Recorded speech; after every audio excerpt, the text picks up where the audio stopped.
So welcome. If you are watching this pre-recording on YouTube, welcome. Please follow me on YouTube and share this live share any of my lives, pre-recorded lives that you feel connected to. We're going to be talking about the high priestess and how she needs to rise. And the high priestess is a connection to the 5D, 6D, to the Lyran Council, Pleiadian, the Seven Sisters. You can't forget the Seven Sisters. There's so much I want to talk about. There's so many things that are like clashing.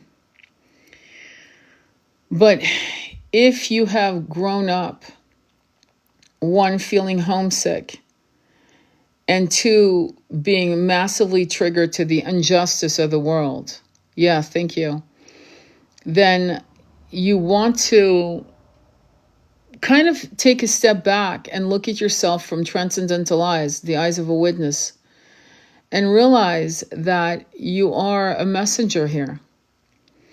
And so I don't want to scare you when I say this, that you are a messenger. It's not to kiss your ass, trust me, because being a messenger, the unseen messenger, the unseen code breaker of toxic patriarchy and matriarchy is a real mission that many of us are embodying right now in this timeline.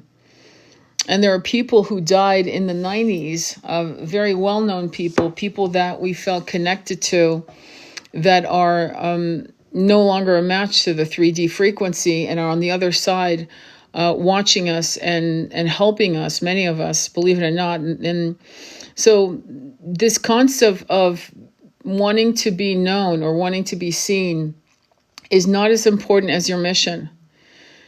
And each of us are a crystalline code of remembrance, of remembering what was bastardized, kidnapped, stolen from our soul's core truths. And this truth of what we're seeking to rebalance on this particular planet, many, many things were imported from Draconian, Anunnaki, toxic patriarchy, which includes sacrifice, Human, ritualistic things that if you read it, you go, holy fuck. How, many people who have read holy, again, in quotation mark, holy books will back away. Many of you have read things that was revolting to you. And it was because your soul was first birthed and walked alone and with your beloved and your soul tribe group on other planets where this kind of barbaric system was not in place. So you know the corruption in your mind already. It's already coded in your soul's mission, wisdom, innate truth, right? And I'm not trying to create all kinds of word salad. I'm trying to fucking make it as easily digestible. I'm not here to confuse you. I'm not here to impress you with fucking rhetoric. I'm here to somehow put it into words that you understand your value in the mission. And many of you will work your magic silently to fucking protect your ass from being taken down by nefarious forces that have much more money and power to destroy you. So you're in the shadows. It's not your failure. It's your protection. Does that make sense? And so what's interesting about that, okay, is that divine continuation, thank you, Budsworth, this is going to have to be enough. The fact that you're recognized on the other side of the veils by light beings, who, by the way, they're not on this pages of Rolling Stones, are they? Or Times magazines. They're not going to get the award of Woman of the Year or Man of the Year, are they? But they're no less powerful, aren't they? Aren't they powerful? So why are you different? Why do you need to be recognized to speak your truth? And not just your truth and how you see things, because that's very important. How you describe a rose to me is as important as how I describe a rose to you, to give you a very pedestrian-like example. It's just as valid. It's just as important that more of us start speaking the truth. What I love about the rising, I keep bringing them up, I apologize. It's like beating a dead horse, honestly. Aubrey Marcus and Valana, right? And Alana. What I love about the outrage of the New Age community, which I think a lot of us, well, I'm one of them. I fucking walked away from New Age a long time ago, but I think it's making people realize that the New Age community needs a massive fucking cleaning up of false prophet, fucked up gurus, and so on. And these people have massive, massive corrupted influences. Of course, no one knows it's corrupted until they go, wait, hang on, this doesn't feel right. So the importance of you taking up the microphone or writing your poetry or I don't know, representing it through sound frequency healing. However you decide to do this is massively important to tearing down the corruption that has held this planet, beautiful Mother Gaia, in its claw-like grip, its poisonous grip for over 13,000 years.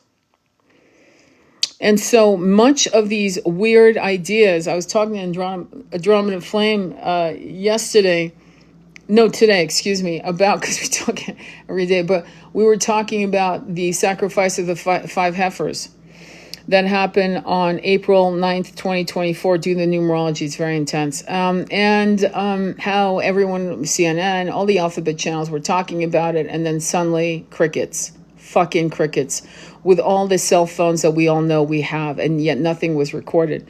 There are religions that were fucking created by the Anunnaki Draconians. I'm not fucking sure who. I don't give a fuck, but I know that whatever that God they pushed on us, calling it God, was not a true. It was a corrupted, deviant, jealous, cruel, barbaric, revengeful entity.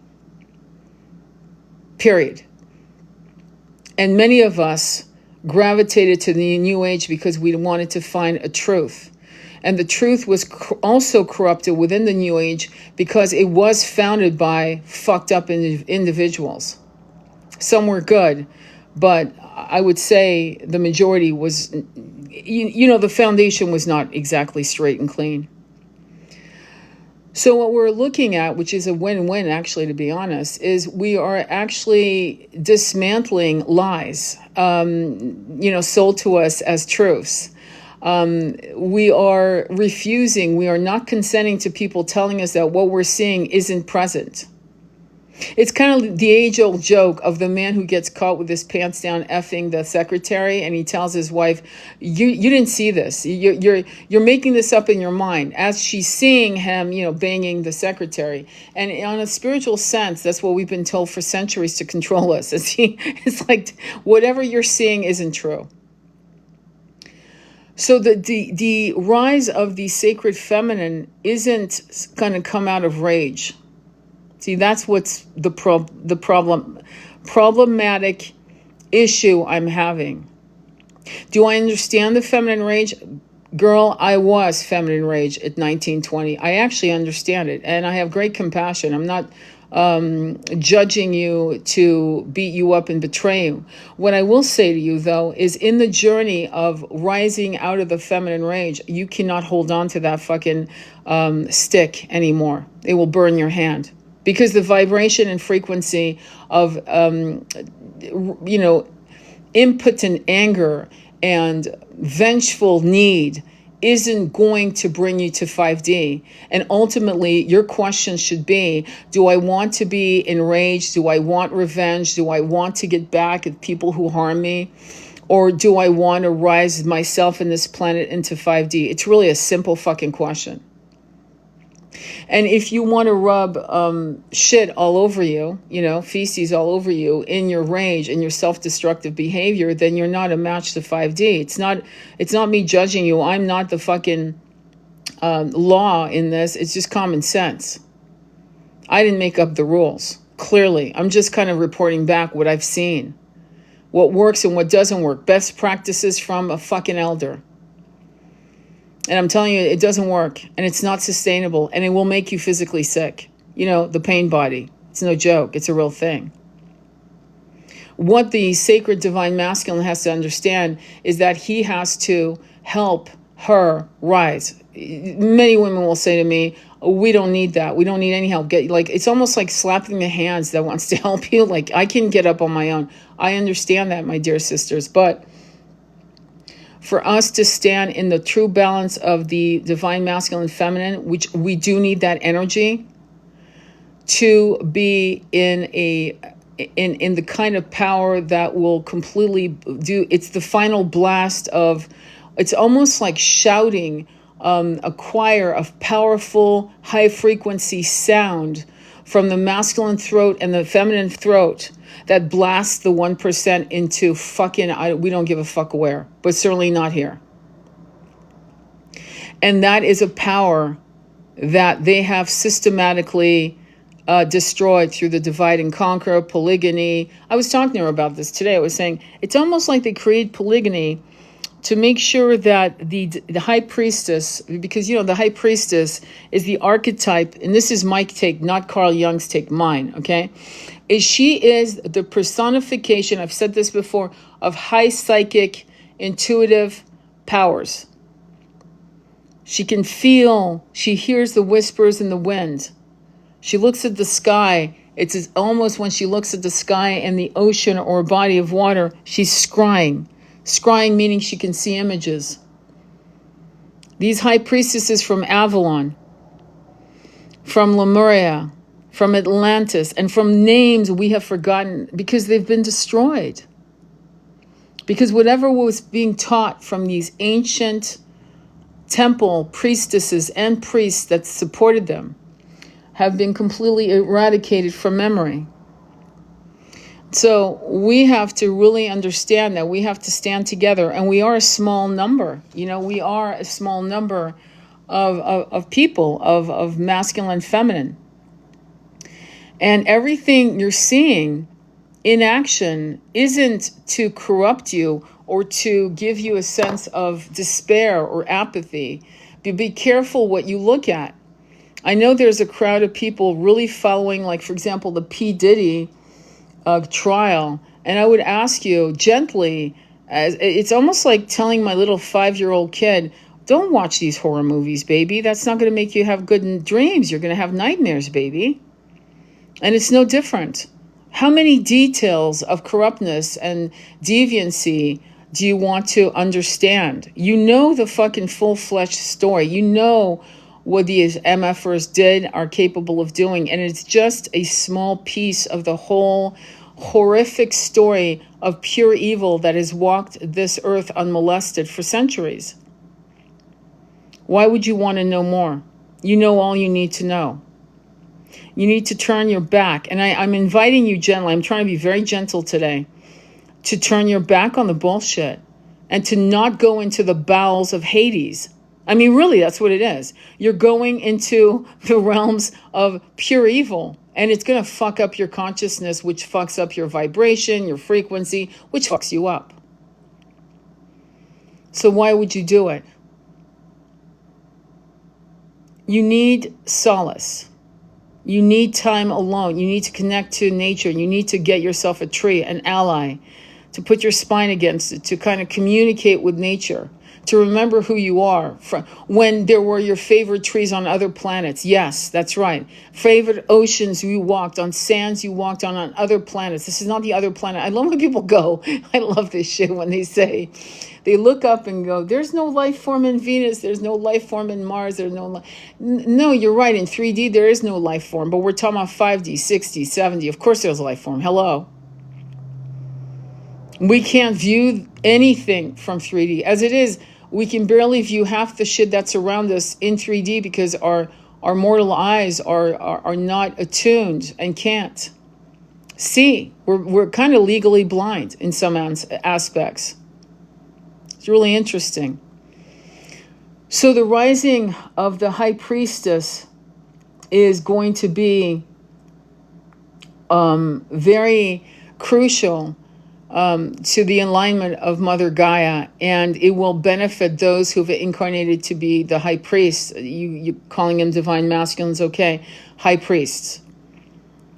And until we see more of a movement of that, which I am seeing a lot of divine masculines, but I'm talking about I need divine masculines to take on the torch of light, of now becoming a partner to the feminine within themselves, or to a partner that they have, and to realize that they need to focus all this work, all this timeline that we are going to live here, right, until we drop our bodies, is meant to create a beautiful, loving, abundant planet for those who have been bereft, who have been in the cycle of incarnations for thousands of years, who have been brainwashed, ridiculed, hunted, burned, and tortured. The racism that is being pushed, and there's an agenda to push. It's, there's it's almost like somebody wants to pick a fight with some of the things that have been happening in the South of this country. And there's some shit going down that's not being reported by the news against Black people.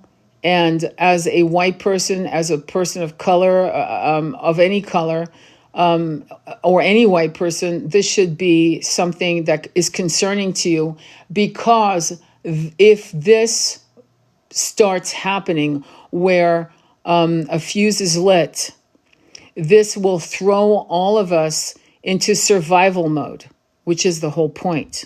And if you're in survival mode, you're not a match to high frequency downloads. You're not a match to creating the new earth, because now you've been ripped into, just think of World War II.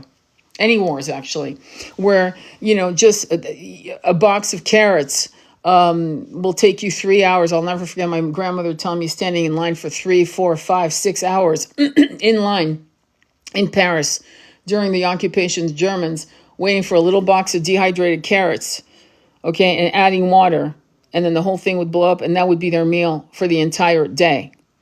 The whole family of 7, okay? So my point is, when you are in survival mode, which has been the whole agenda for the 1%, it keeps you from actually aligning yourself with the high spiritual councils that are here helping us, trying to help us get it into ascension. And if they don't want us to ascend because they want us as, no offense, slaves, then of course, what are you going to do? You're going to pick a fight to make sure that now the time that we need to meditate and philosophize and journal and rest in between our jobs, creating the ascension light codes and literally dispersing those light codes like a Johnny Appleseed across the planet, they're going to try to stop that by any means necessary.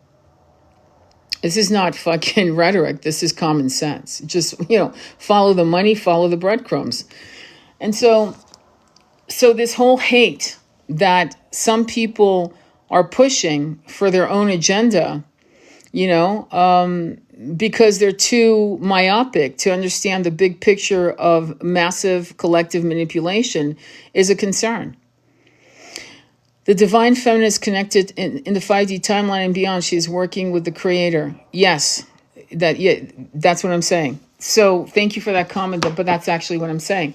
So, but it needs to also work with the divine masculine. And if you guys are in your mode of hating men that much and deciding that all men are worthless to you, and you can't see the light in some of the men that are working and walking and protecting divine feminines on this planet as we speak, if your hate is blinding you, you have no fucking, you will never touch 5D. Never. Because hate is hate. And hate begets hate.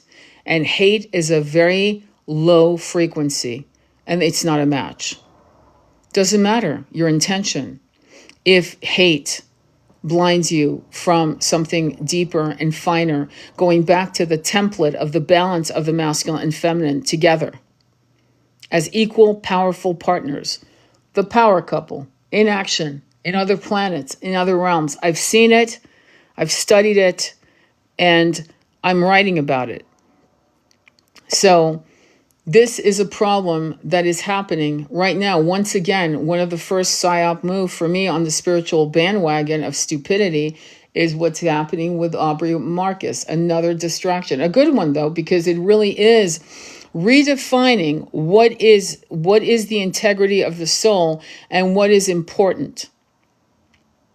So, and deep manipulation that has been used in the New Age community, deep cultish behaviors that have been programming people in their 20s to to allow because people in their 20s are figuring shit out. I was figuring shit out. I totally understand what that concept is to kind of like sit back and go, look, I'm too young or whatever, and I need to learn from people who are older what life is. Like I want to hear from the elders. What are your opinions on XYZ? But I'm going to tell you something. If it makes you feel weird in your body, I don't give a fuck who it is, how old they are, how rich they are. If they've been coined as a divine masculine or a divine feminine and you think they're full of shit, then call it out. You don't have to tiptoe around the tulips to that at all. Let me ask you to come in if you want. You're welcome to come in. I've just, if you want to add your voice to this dialogue. Oh, beautiful. Yay! Yay! Hello. How are you? How are you? I'm good. How are you? Good. Good. Okay, let me lower my voice. Go Go ahead ahead and launch whatever you want to say, Andromeda. Andromeda. You're welcome. What's the theme? I've just literally joined. What is the No, general we're theme? just talking about the divine feminine rising Yeah. and the hate that's going on in feminine ranks and the Aubrey Marcus collapse Yes. of the New Age gurus that are sharing. There's some echoing going on.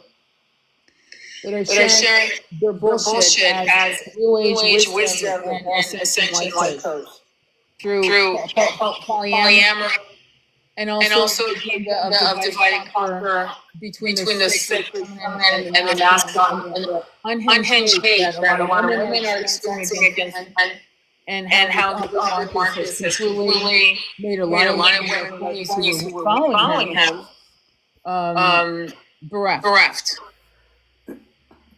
Yeah, the Aubrey Marcus thing is really, well, it's not entirely surprising. Okay, that there has been a concerted campaign for millennia now to decimate the feminine. And it was very, very easy when there were, overtly patriarchal laws. There still are in some parts of the world, but it was very easy to keep the feminine down when women weren't allowed to own property or attend university or hold down jobs. Okay, or when women were by law, as they were certainly in Britain, the property of their husbands. So women were no more than property. Moving forward through the Industrial Revolution, the suffragette movement, and feminism throughout the 20th century, and women are now in employment. Women are now financially independent. And what this has created is very often a narrative, okay, where rather than divine masculines applauding the rise of the feminine in many, many ways, you have a narrative which is designed to divide, where masculines are made to feel threatened by women taking these positions in society, by women no longer being kept down, kept beneath by law. Of course, some of these laws are coming back, but that's a different conversation. By law. Of course, some of these laws are coming back, but that's a different conversation. The Aubrey Marcus thing was incredibly uncomfortable. You and I were talking about this earlier, about the difference between judgment and discernment, and whether we should be allowed to judge. And yes, we should be allowed to judge. We should be allowed to judge where we see a man inflicting cruelty on his wife. right? Because that was very, very clear, that she was uncomfortable with this situation. We should be very judgmental about older men who deliberately prey upon very young women, very young, naive women. The power imbalance there. Okay, so we should be judgmental about that. And funnily enough, you've got a lot of people who have responded to this. There was a great group of masculines who responded to this. They slightly missed some of the points, but they did talk in quite eloquent detail about the role of the masculine in the ascension, and we'll come back to that. But there were a lot of women who were responding to the Aubrey Marcus thing, and they were saying, "Oh, we don't judge polyamory." The fact is that the people saying this are probably some of the most judgmental people on the planet. They will judge people according to where they think they are on their spiritual path. And yet here is this guy who is held up as some kind of spiritual guru, right? Who has had a massive fall from grace because he can't keep it in his pants. And that's that's kind of a slightly facetious distillation of what was actually going on. But the point is that here he is, right, claiming that he's in some kind of divine union, or I believe he did claim that he was in some kind of divine union with his wife, who now looks completely destroyed. And where does this come from? Where does this idea come from? This idea that the paradigm of monogamy is somehow regressive, right? Where does this idea come from? And a lot of it comes from the toxicity within so-called New Age spirituality. All right, that everything previous and heteronormative will be rejected. Now, some people are polyamorous, okay, and that's their decision. As long as everybody involved is okay with it, as long as there are agreements in place, and as long as everything is consensual. All right, how people live their lives is no concern of mine as long as no one is being hurt. However, people who are genuinely polyamorous are a minority. The rest of us would rather be in a monogamous relationship. And certainly within the divine counterpart dynamic, that monogamy has a very, very important and quite sacred purpose.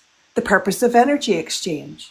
When you make love with your beloved, okay, whether it's a twin, whether it's a high-level soulmate, you're practicing sacred tantric sexuality.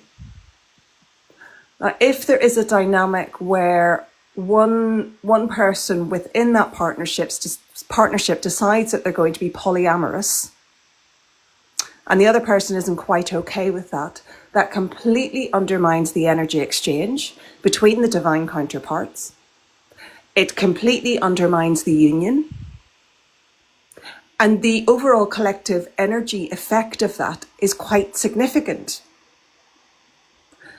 So this is problematic on so many levels, Tony. There's so many aspects of this, from the idea of energy exchange, sacred sexuality, the role of divine feminine and divine masculine on the planet, as well as within the partnership, the concepts of abuse and toxicity within partnerships and within the wider spiritual community.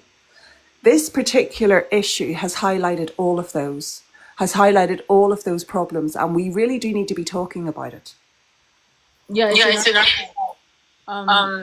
I witnessed Luana when she thought she was in a safe container with Aubrey, dancing and coming into her power as a high priestess.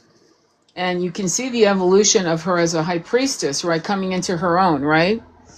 and he making, you know, kind of giving her, okay, well, I'm a bad boy, a polyamorous man who now wants to be monogamous. I've seen where I've come from. And and then you see her on that podcast, and you see her, she's imploding and being gaslit by Dr. Gaffney and his old weird ass little, you know, Hugh Hefner propensities. And this girl, this third party, Alana, who is almost like, it's almost like we're playing out something from the Old Testament, which I brought back. One of my videos I did a live on, you guys can check it out on YouTube, where I broke down polygyny. We had to understand that. It's almost like we have to go all the way back to the fuckery of the beginnings of Old Testament shit, which goes back to the Torah, which goes back to those kinds of belief systems of using women as breeding cattle. And why? And so you see Valana, who now is really beautiful in her high priestess energy, and as she comes into a hierarchy of her power, he fucking pulls the plug at the Isis temple of all places, of all fucking places. And you see her literally, it's almost like a visual of her. They're climbing the mountain of Everest, and then he lets her go. He lets her hand go, or he cuts the rope, and she's trying to grab at the side of the mountain as she's going down the hill. This is old, toxic patriarchy in action to control. And he knew from her background, and this is all, damn near all women, that the biggest fear and the biggest need she has is to be chosen and to feel safe. Let me add this before you jump in. When I look at the comments on various young women, all of them are between the ages of, I'd say, 22 and 35. That's who's really responding a lot. Yes, I'm seeing great divine masculines doing it, but the comments, when I go into the comments section, one woman said, I've been following Aubrey Marcus since I was my 20s. My boyfriend and I were so influenced by him that we went into the polyamory world. We actually became polyamorous, and it destroyed me. It fucking destroyed me. I thought that I would deal with my jealousy. I thought that I would deal with this, that, and the other. And there are certain things in us that is important for our survival. For example, the ability of a mother to protect her children. By the way, not all mothers do that. We know that. But when a mother is a good mother, she will lift a truck off a child. She will do insane feats of power to protect her child, because it is a need. It is a primal instinct to protect your baby, because your baby needs you to protect it until it's old enough, 7, 8, 9, 10, to climb a tree, to run to cover, to protect itself. And the concept of jealousy, which we need to stop shaming, or possessiveness, is also a protection, a primal protection to say, I am safe with you. I am safe to have babies with you, because you will make sure that you will give me the container, and you will protect me and hunt for me. And if there are warriors coming, you will fight for me, and you will fight only for me and our children. It is a primal fucking basic instinct that we are trying to shame into deleting it from our innate makings, how we're formed in these particular incarnations as human beings on this particular planet. What are your thoughts on that? Well, I think there is a difference between the kind of toxic jealousy that you see a lot on social media, and the requirement of exclusivity in a sacred partnership, because of the energy exchange of sexual union, and it is very, very important that is exclusive. I'm not sure right? I'm very, very prepared to be proven wrong, but I'm not sure that polyamory is consistent with a divine partnership. And it's not about jealousy or possessiveness, right? Because again, possessiveness in terms of controlling, right, where it's taken to a toxic degree, is destructive to a relationship. But if you're talking about an agreement of exclusivity, that's really important. It's really important. And actually, part of the masculine feminine dynamic is that the masculine provides that safety. All right, that's what they are supposed to do. And it doesn't have to be financial safety, but it certainly has to be emotional safety. And then the feminine can soften into her true feminine essence, where she feels safe and held and protected and chosen. It's a fundamental, basic requirement of these dynamics. And to pretend otherwise is to deny their importance. Well, it's to deny what we've asked. Whatever gender we chose, we incarnated to actually experience the hormonal, the brain chemistry, the raw primal instincts of that sex. Period. And I mean, I we need to like understand why many of us chose to be women, not just on a spiritual level, but also how that would impact the way we saw the world and loved our men or women if we were gay or bisexual, whatever, how we would love. But there is a split. Like, I'm sorry, if you're at a cocktail party, your conversation is not going to be as intense as a one-on-one conversation. It just this concept of exchanging my best conversations. Maybe you guys like crowds. I fucking don't. But my best conversations have been nose to nose, eye contact to eye contact. It didn't matter if it was a woman or a man, but there was this focused, beautiful connection. Maybe a third party, meaning, but certainly not more than that. And it gets a little too noisy. I noticed that people split into conversations based on gender at that point. When it's in more than 4 or 5 people, suddenly I see genders connecting to genders, same genders, which is weird to me. But anyway, I just feel like right now, what people are panicking under, and this is really sad to me, is that I didn't realize how many people were actually listening to this malcontent Marcus Aubrey and not picking up on his energy from the giddy up that he was a sneaky, oily human being. Oh, well, he's so nice, but he's so nice. And I've said it before, serial killers are very charming. It doesn't mean that you're going to trust them getting in their car. No, and you're completely, and to be perfectly honest, I mean, I hadn't come across him before, right? Mm-hmm. And as soon as I saw him, my skin started crawling, right? Now, I mean, you and I have talked about this before about, getting that immediate intuitive hit about somebody. But you're right. I mean, this is not about superficial charm, all right? This is about using your heart coherence.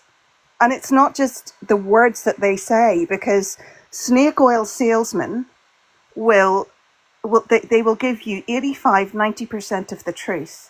Mm-hmm. And then 10-15% of absolute bullshit. But by the time they've given you the 85-90% of truth, they've reeled you in and you're going to believe anything they say. Yeah. They're very skilled, these people. And this is why you need to use your intuition when you're looking at these people, when you're listening to these people. What is your immediate reaction when you see them? What do their eyes look like? What is their body language telling you? Mm-hmm. Right? What is your body telling you? Yeah. Right? Forget about the charm, right? Forget about the, using the right words, right? Saying that they, that they've been here and they've been there and they've read this book and they've read that book. Great. Right? But what is your soul telling me about you? And are you walking in authenticity? And And it's it's funny, as funny, you as you said that, said I that, just I had a just had a vision of vision of Orson Orson Welles. Welles. I had a vision of Orson Welles, and I'm going to tell you why. Orson Welles was very overweight. Okay, I don't know what happened, but as a child something happened. But he was a genius child, and he was blackballed in Hollywood. And it's a whole other show. But I get a vision of Orson Welles, and when you look at Orson Welles, he's a big, bearded, massive-looking dude who would have to hustle his money, his bread and water, if you will. But he was kind. There was an energy of generosity and innate kindness. He was not full of shit. There was something about him that was advanced, and the world he lived in was so painful, and he was a rebel, but he had to shut his mouth or else they would cut off his lights and water, meaning Hollywood. So it's not about beauty, good looks, acceptable physique, muscles and tattoos, which Aubrey, it's a big, the thing that irritates me about the New Age community, and they're full of shit, is these people that have this long, like the guys with the long hair and the boot. I don't give a fuck if the guy's bald. I don't care if he's 5'5". I don't care if I'm looking at his eyes. I'm looking at what he's saying or she's saying. I don't care if in her mind, she's a crone and she's wrinkled up, or she's a plain Jane and she weighs 300 pounds and does yoga. I don't give a fuck. What I look at is energetic field, frequency. Are they kind? Are they generous? Do they stand in the light of truth? And the reason why these motherfuckers are getting away with it is many people are being coerced by how they look, not what they feel from the frequency emanating from these people. That's the problem. What would you like to say on that? Because this is the problem. Yeah, I agree. And there's also this false concept of abundance, right? Mm-hmm. So when these people make massive amounts of money, okay, selling their snake oil, all right, Mm-hmm. then they're held up as successful. Oh, well, they must be good. The universe must be smiling upon them because they've made millions of dollars, right? So all of these superficial trappings. I mean, let's face it, right? The richest people on the planet, okay? How good, how authentic, how kind do you really think they are? So why should it be any different in the spiritual community? Sure, there are people like Joe Dispenza or Michael Singer who have been incredibly successful. But if you know about their stories, they have given back and given back and given back and given back and given back and given more, and they have received, which is a very different dynamic from, say, let's bring them up, Twin Flames Universe, right? Yes. Okay. Selling lies, exploiting pain, forcing people into gender reassignment surgery. Yeah. Just so that they can put them up on their website and say, oh, look, we've matched twin flames. They're in union. Right? Domestic and financial abuse amongst the people that they've supposedly matched up. Yeah. And they're millionaires. They're multimillionaires. They show off their cars and their, their Chanel suits and, and all of this. Now, do we think that true abundance can mean financial wealth? Yes, it can. But true abundance is actually a relationship with yourself, a relationship with source, and if you are lucky enough, a relationship with your beloved. Yeah. It is knowledge. It is enlightenment. It is bringing 5D consciousness to this earth. That is true abundance. What these people are selling you is dangerous, deceptive, and it will actually affect your ascension. Yeah, because it's a false distraction. Yeah. It's literally a false distraction where this young girl who said, I was watching Aubrey Marcus since my 20s and it influenced me and my boyfriend, and we went, and she said it cost us a lot of money, and the money must have been because it looked like she was going into therapy trying to figure it out, denying her instincts, denying her own heart frequency. What that does is suppress the third eye activation. It suppresses you being able to receive ascension light codes, upgrades through the crown chakra.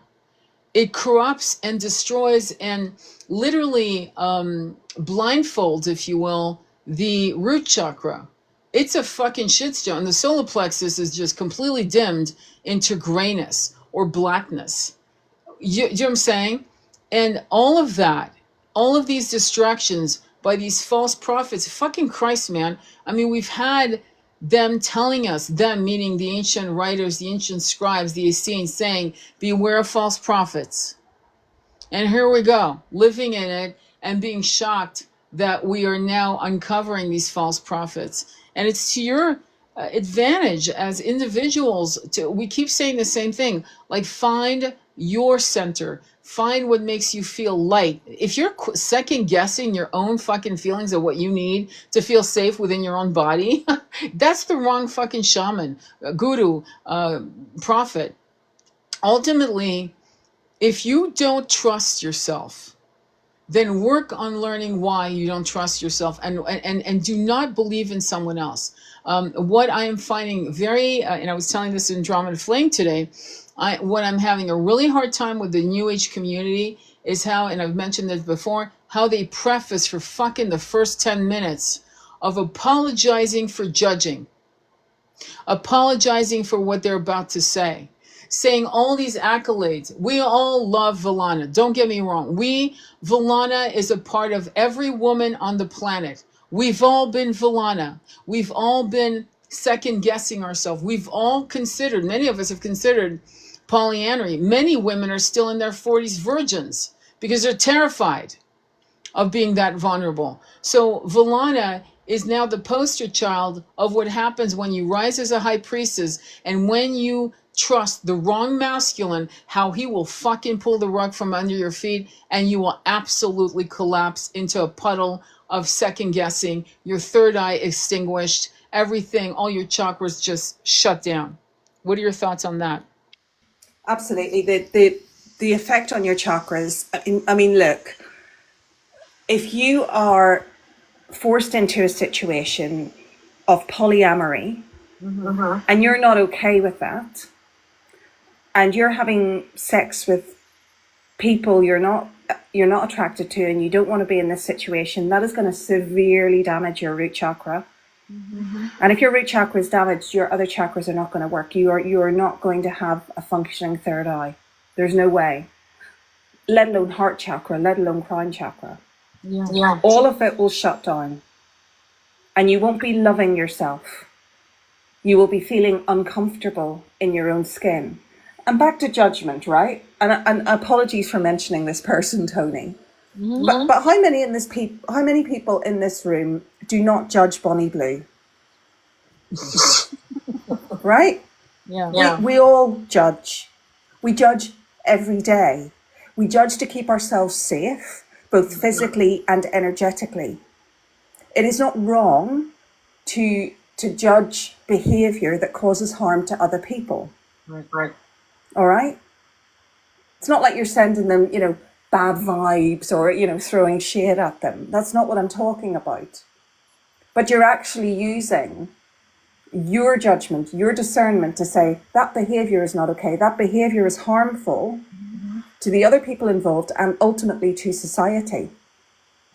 Well, I want to jump because Aubrey Marcus, lied. Okay, here's what I mean. When you go on his podcast and you look up the interview between these four people, the psychologist who's a complete fraud, Alana, who should know better, she's 29, she's the third party, Valana and Aubrey, he turned off the comments.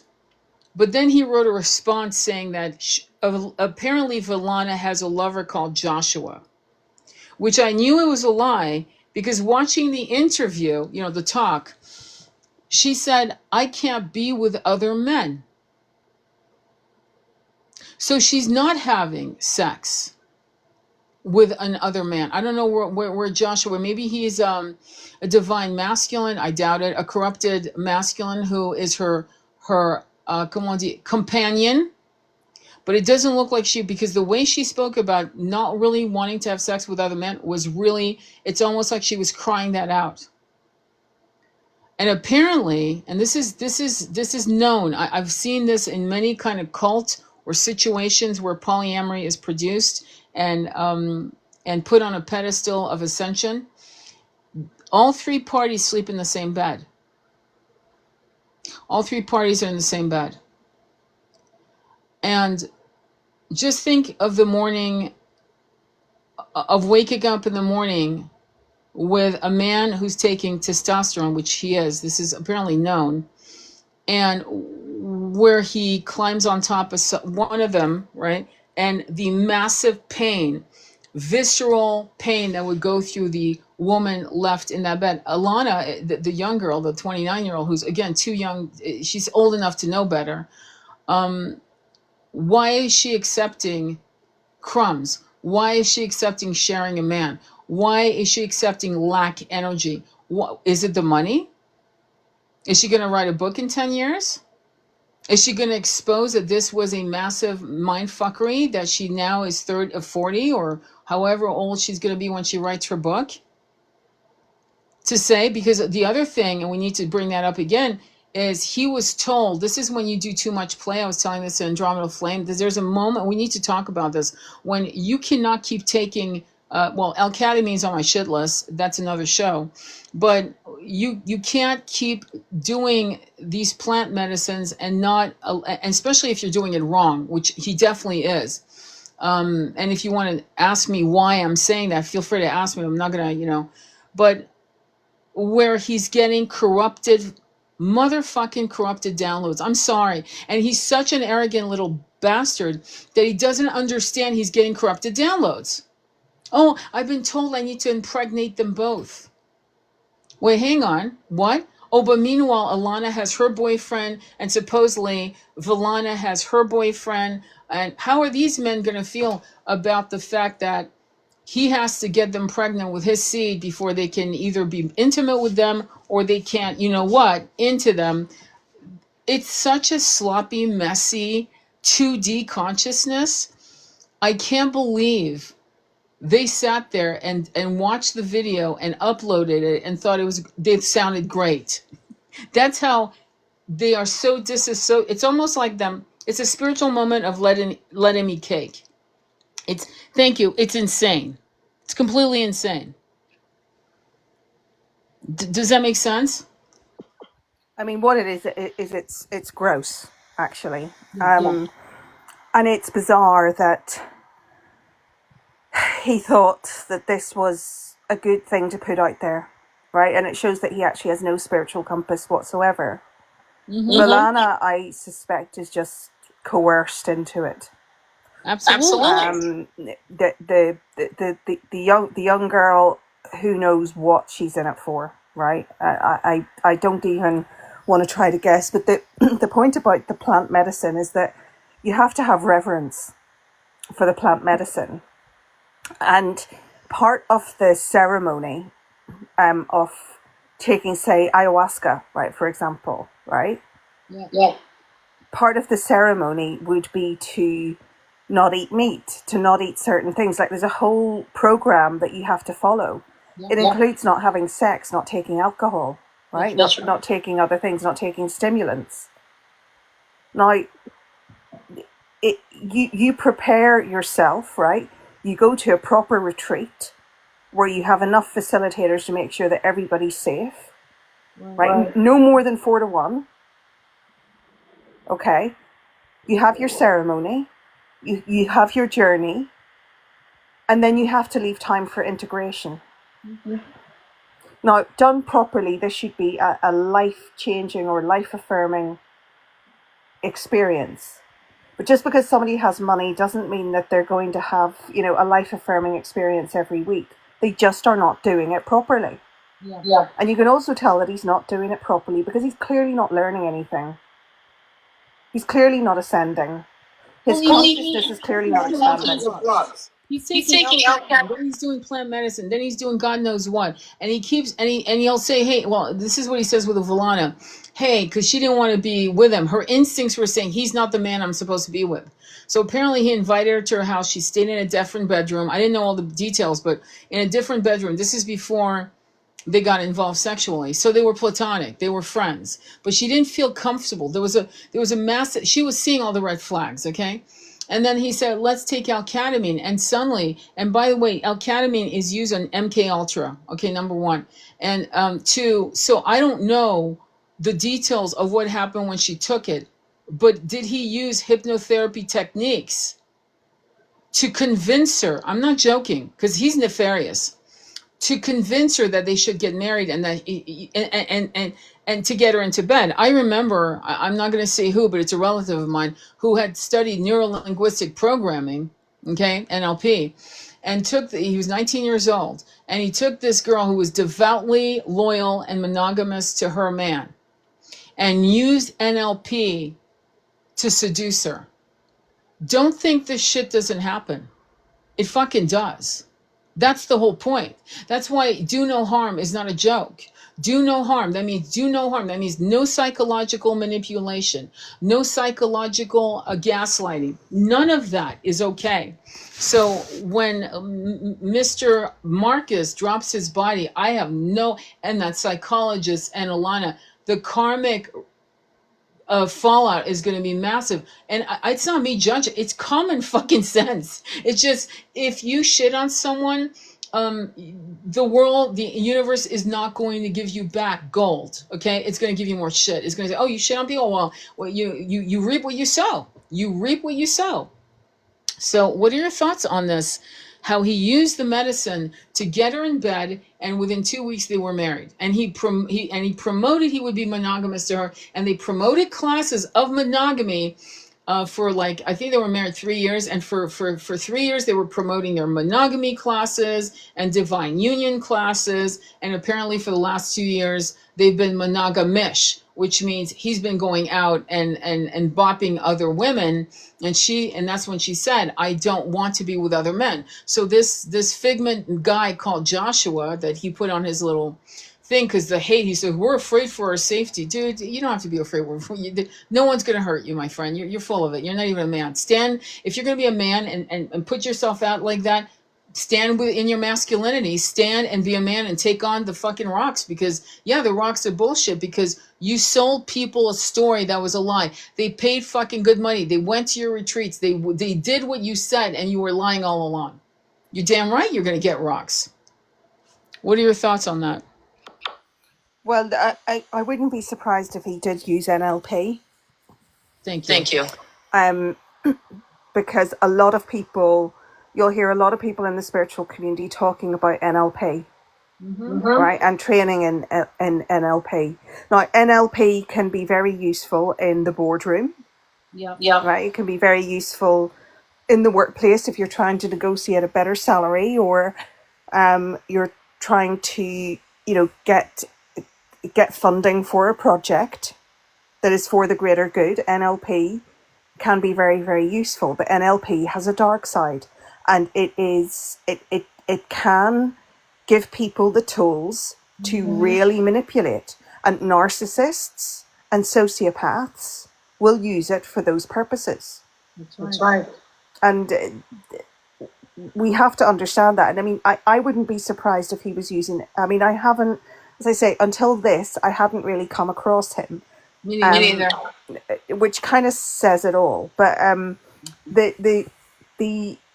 I wouldn't be surprised if he wasn't using those techniques in order to get clients, in order to get people to sign up to his retreats, in order to sell his ideas.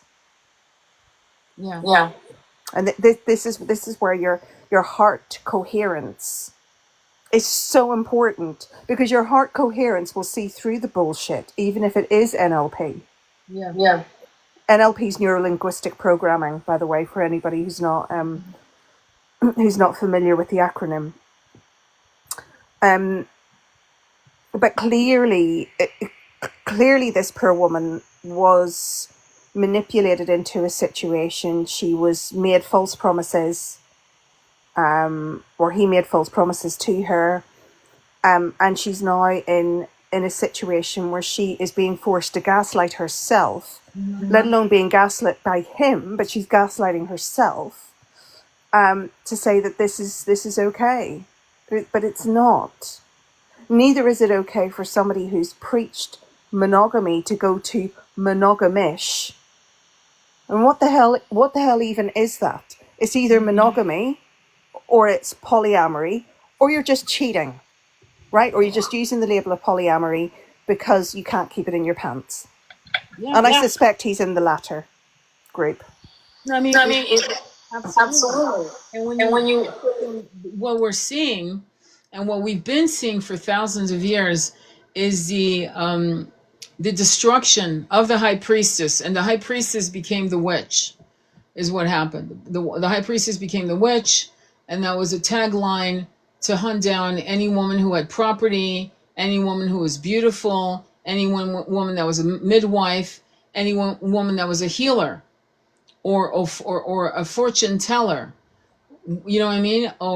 And so I feel as if now we're going through the upswing and watching. It's almost like Villana is the sacrificial lamb, where, like I said, many of us as women are looking at her going, holy shit, I've been there, or this is what we're seeing in action, is when a woman loves the man more than she loves herself. And Dr. Gaffney talks about sometimes you want to give more of yourself to your partner, even if it's not feeling balanced. And he's normalizing the concept of that it's not equity. It's not, if I give you $1, you give me $1 back, right? That kind of bullshit analogy. No, when you give up your heart desires to be of service, to supplicate your very passions for the benefit of, I'm going to say it, a child,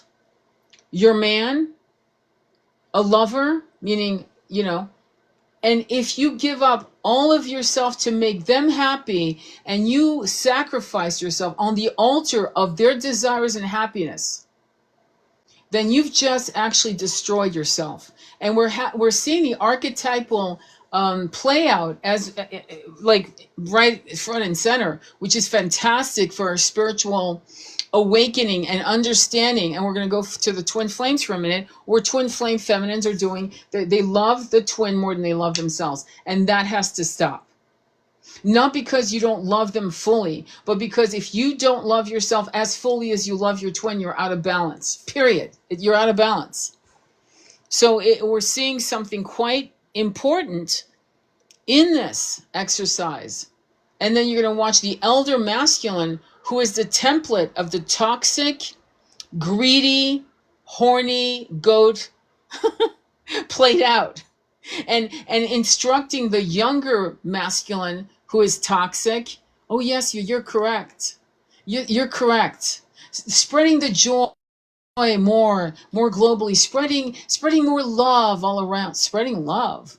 It's like spreading a dog shit all over your body. It's what P Diddy.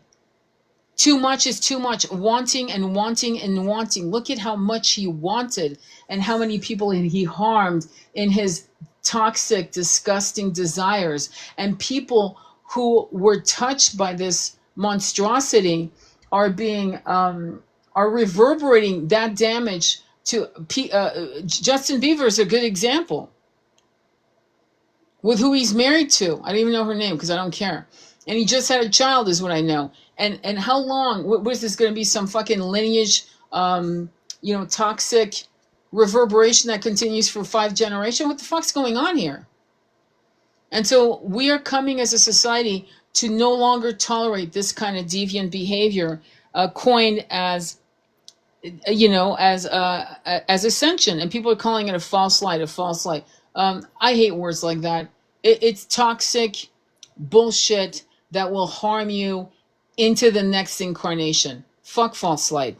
That's what it is. And that should scare the fuck out of people. Oh my God, you mean if I do this, it could harm me? Yes, what do you think's going on? We're working on our chakras and realizing some of the things that harmed us in past lives, harms us still now, and we're playing out some behaviors from our shame or from our regrets or from whatever the hell it is right here in this incarnation from maybe 500-600 years back.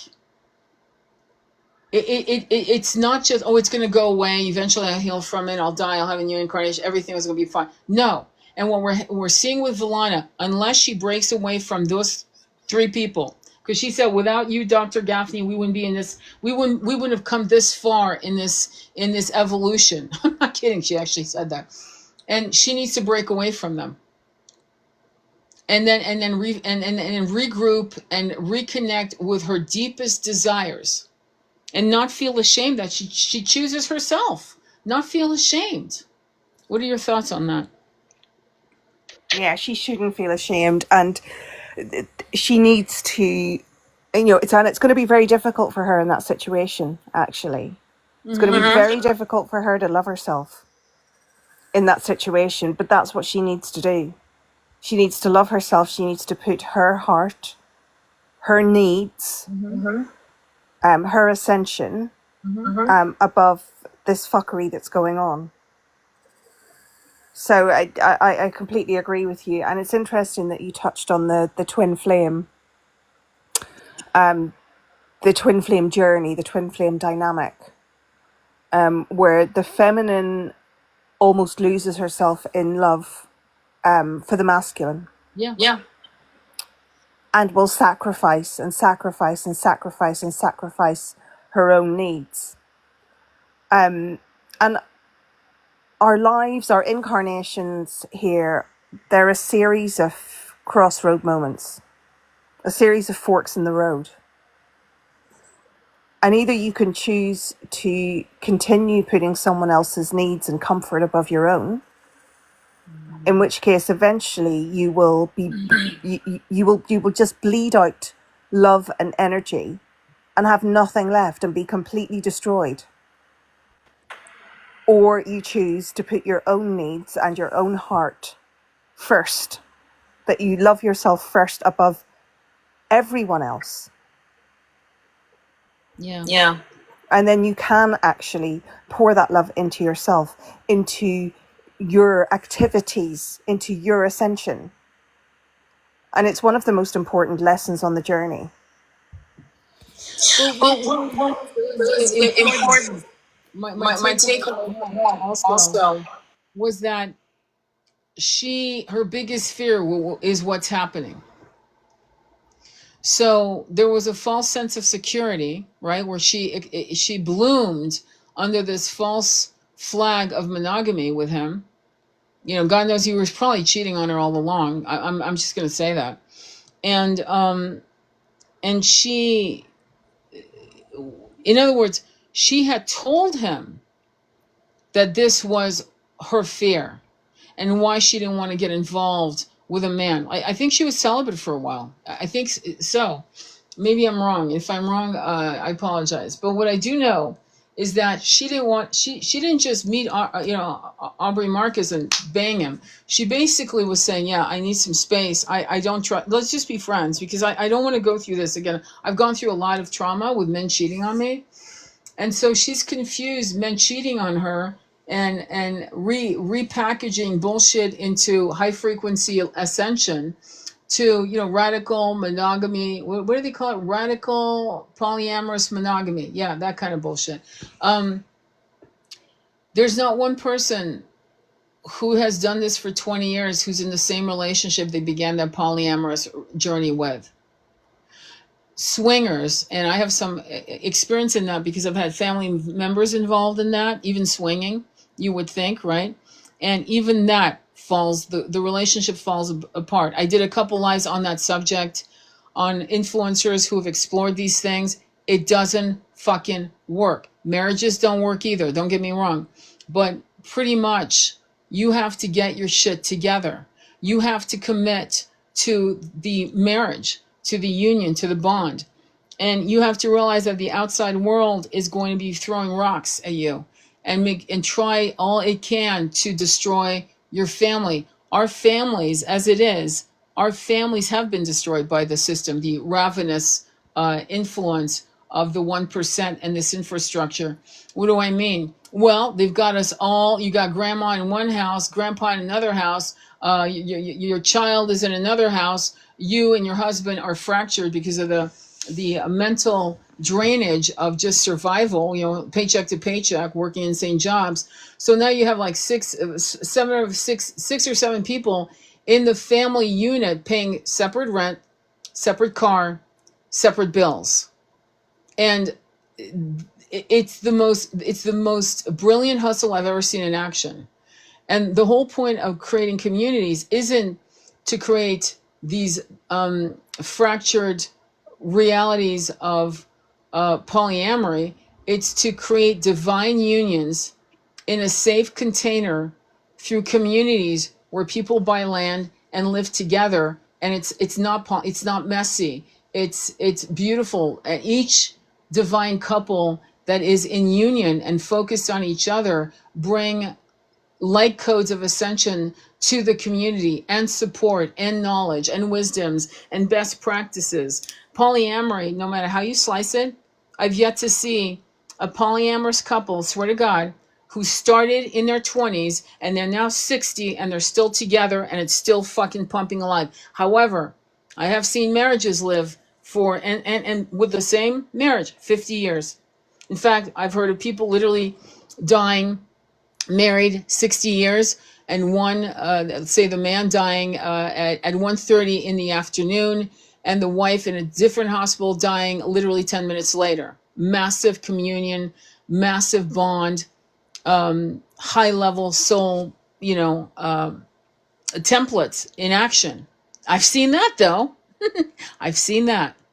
So what are your thoughts on this kind of bastardization of that started way back during the Abrahamic, and probably before, but probably before, because we're looking at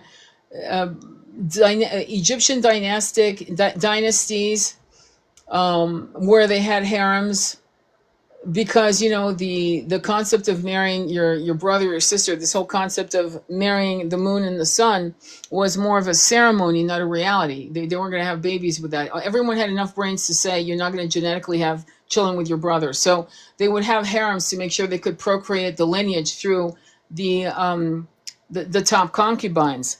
So it's almost like we've forgotten what the fuck we were doing, for what reason, on every aspect. I mean, I know I'm asking a lot and saying a lot. What are your thoughts? I was just as you were talking, I was just thinking about Henry VIII. Funnily enough, Yes.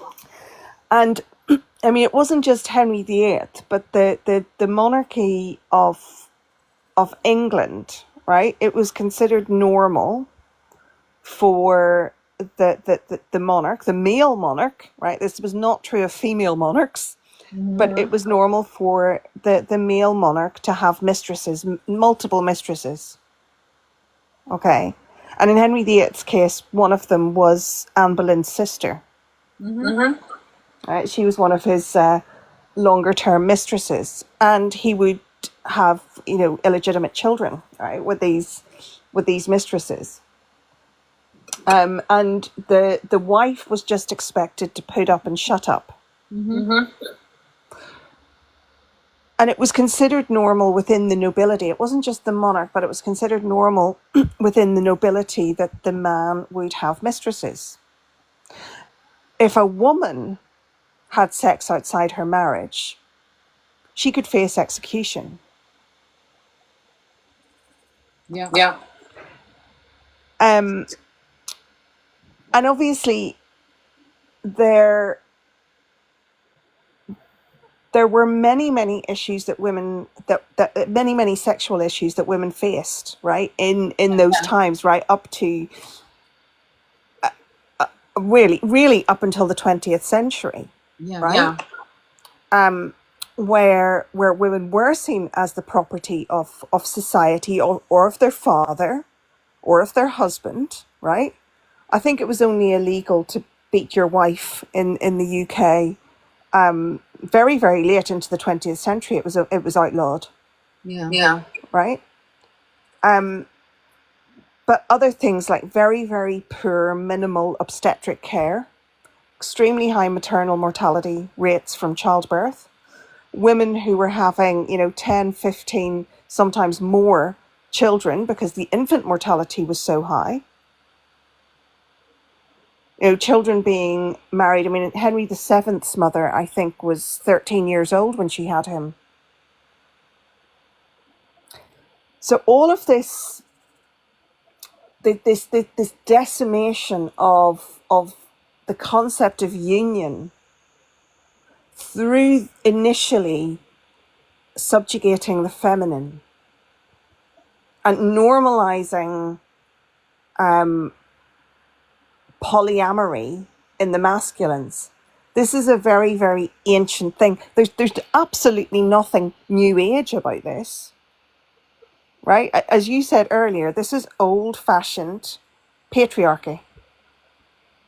Yeah, I did a whole live, 37-minute live on the actual beginnings of the concepts of what men were doing, like the concept of mistresses. I was even talking about my grandfather having his mistress for 25 years and talking about New Orleans and the quadroon ball and the octoroon ball, and how these southern men, white men, had their octoroons or quadroon mistresses with a whole slew of kids on that side, and they had their white wife and their white children.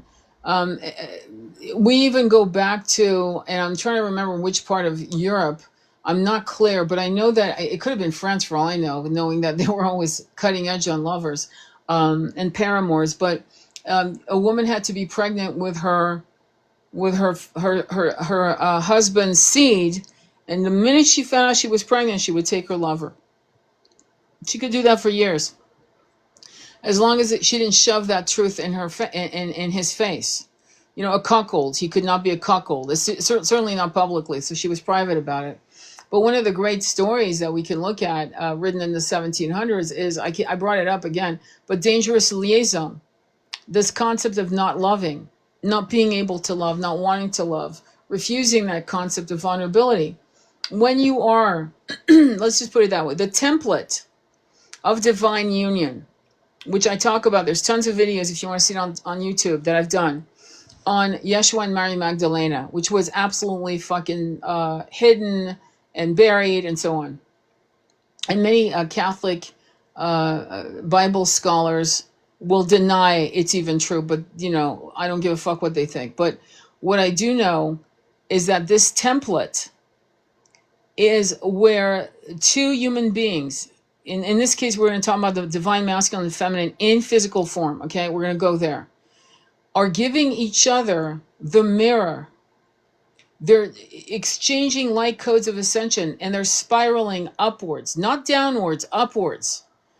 And and they usually share an oversoul, like an umbrella. It's funny because in the tarot cards, you'll see the lovers, number 6, right? And over it, you see an angel. It's the oversoul, actually.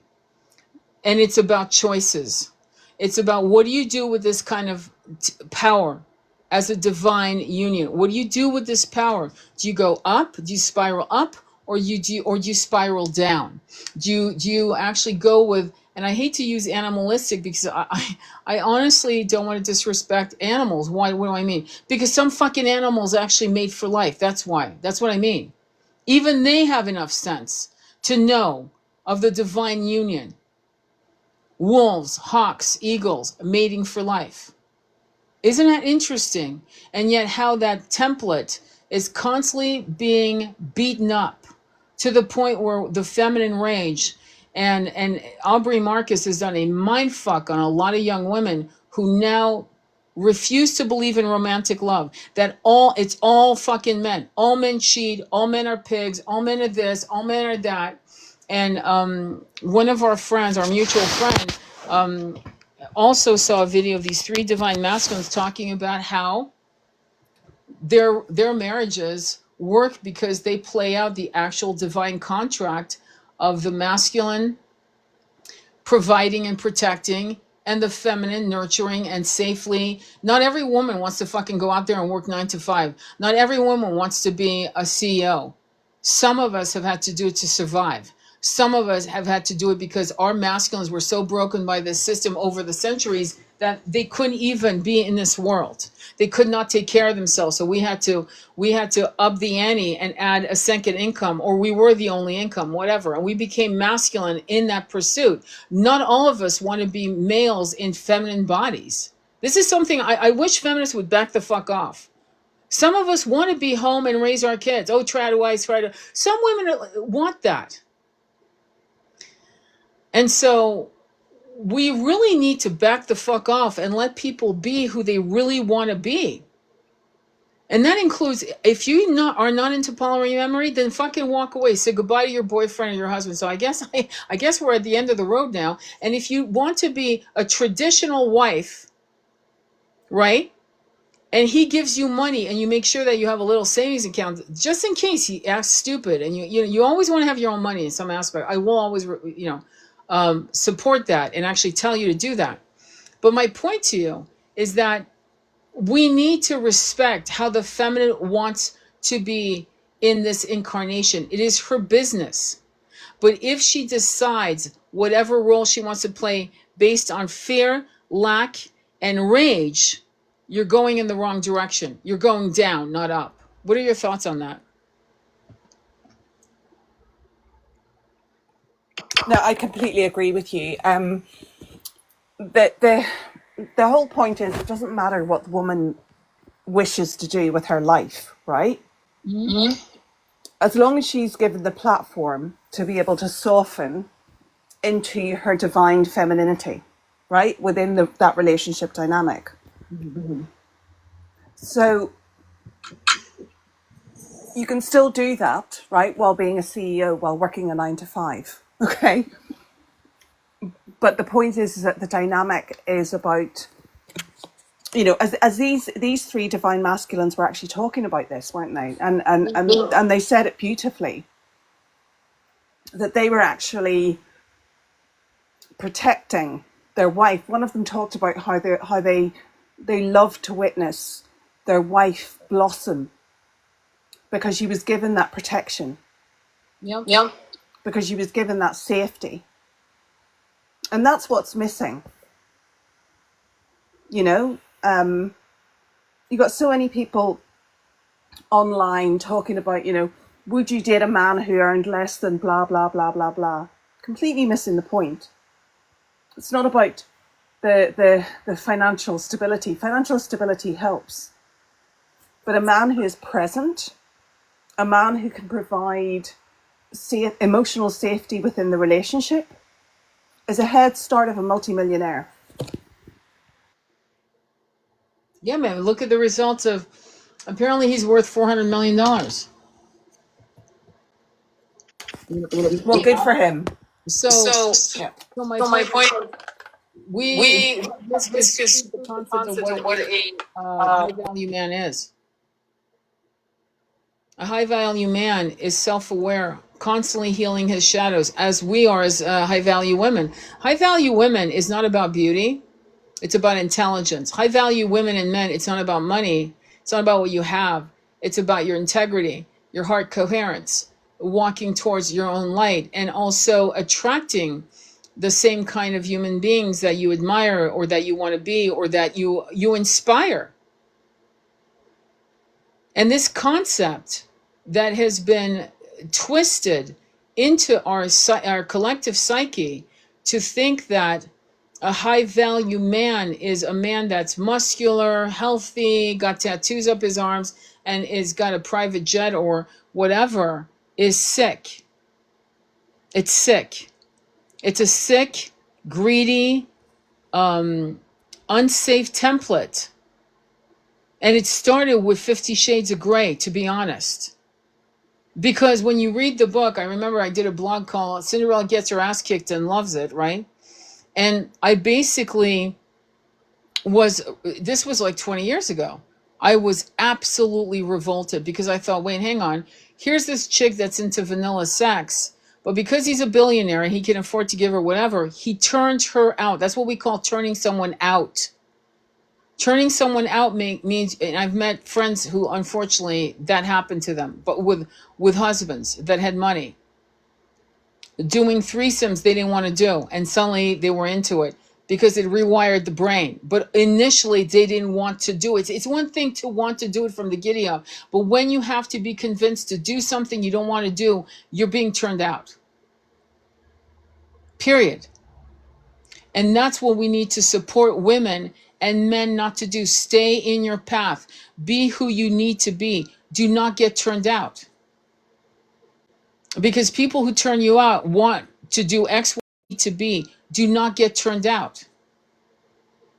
Because people who turn you out want to do X, Y, and Z for their own desires, satiations. They want to feel like they've conquered a part of you. There's a lot of psychological manipulation. You're like a win. It's like a horse race. It's like a race. They're after you. They want you to subjugate yourself to their desires. It gives them a rush. And I don't know if you guys have been, as women, young women, when you were being pursued by men, right, at 14, 50. I mean, let's be honest, okay? It's absurd. But anyway, and men were trying to coerce you into situations. Hopefully you didn't go for the okie doke, but it was about the hunt.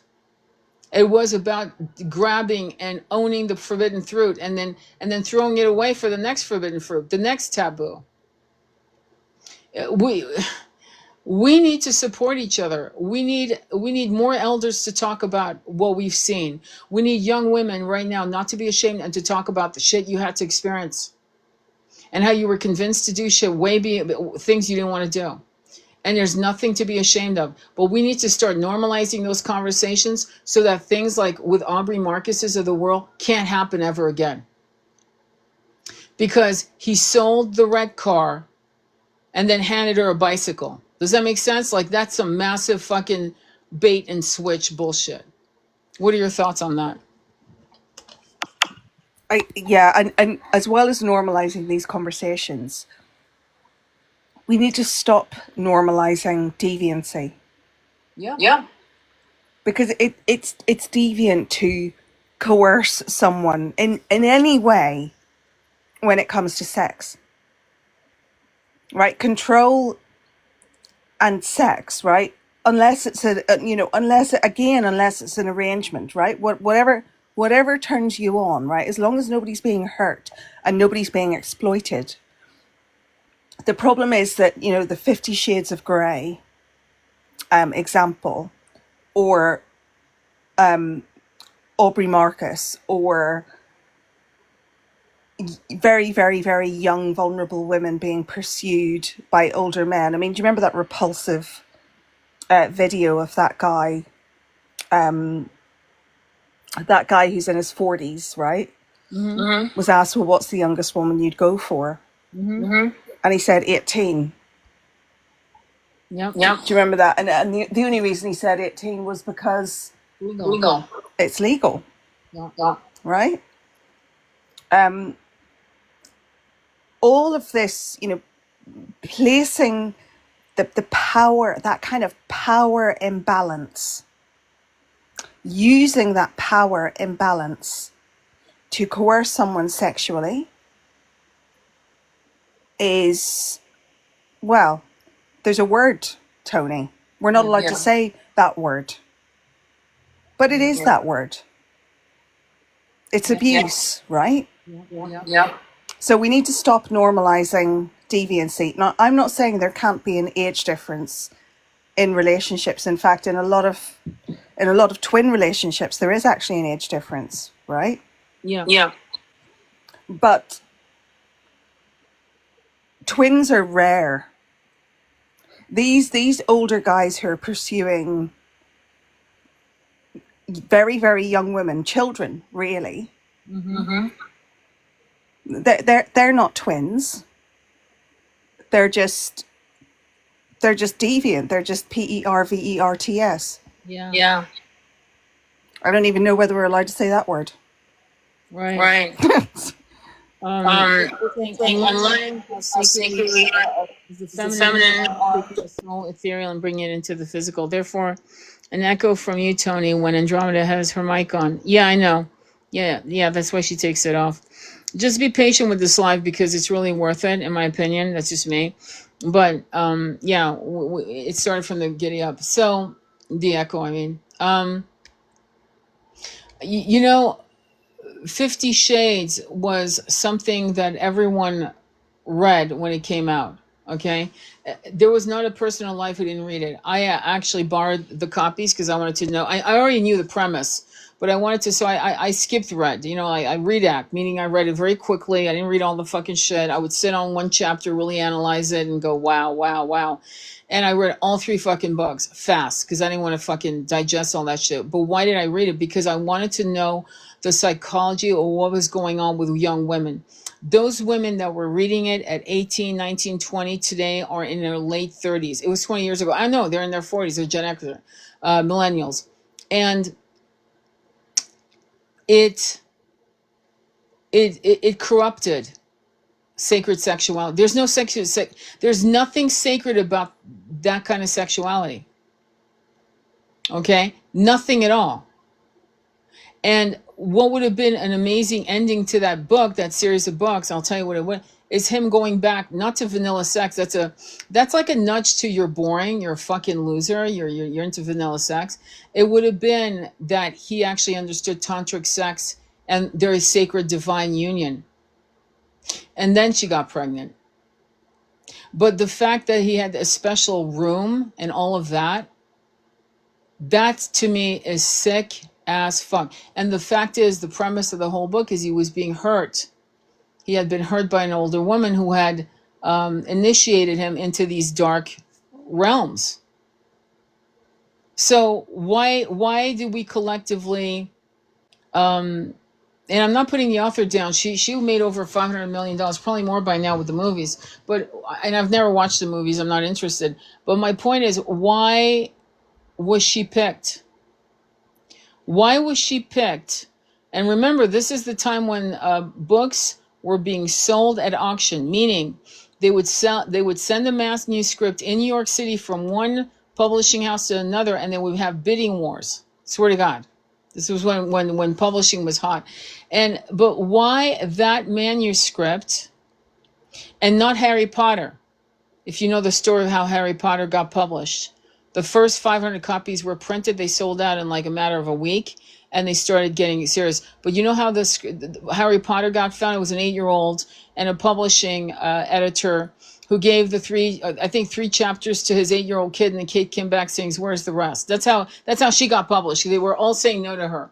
But why 50 Shades of Grey? This is where I need you to get real serious about psyop shit, think tanks. How do we corrupt the root chakra? How do we corrupt a person's innate divine power to manifest magic through the root chakra, right? Through sacred sex magic. How do we corrupt it? So that they collide into walls, into, situations that are toxic. How do we do that? And how do we do it so that we propose that money is the goal above all else? Having that shopping, that $150,000 shopping spree is more important than the template that Yeshua and Mary Magdalene represented. Why? Go ahead, jump in. So firstly, before I tackle that, I'd just like to say there's nothing vanilla about sex with your twin, right? And I think it's worth saying that, okay? Because it should be an absolutely transcendental experience, right? And you don't need the toys and the tricks, right? It's just beautiful. So that's the first that's the first point. The second point is how do you corrupt the root chakra? Well, I think the pursuit of wealth above all, the veneration of the wealthy, is a corruption of the root chakra. We equate money with safety, and money is not safety. But we have been taught that if you are wealthy, you are safe. When actually safety is somewhere to rest your head, clean water, food on your table, intellectual stimulation, and community. We have placed money above community, and that's very deliberate. If we don't have community, we don't have people with whom we can share, we don't have people from whom we can gain counsel. So we've been taken away from communities, we've been taken away from the understanding our planet, nurturing our planet, understanding its bounty, understanding her magic. And we've been taught that money equals safety when it is not. And that is a corruption of the root chakra. And then you introduce, to a vulnerable root chakra, you then introduce the idea that deviant sex is somehow desirable, right? Somehow exciting. When actually the most exciting sexual experience you can have is within the safety of a healthy divine partnership. What do you think, Tony?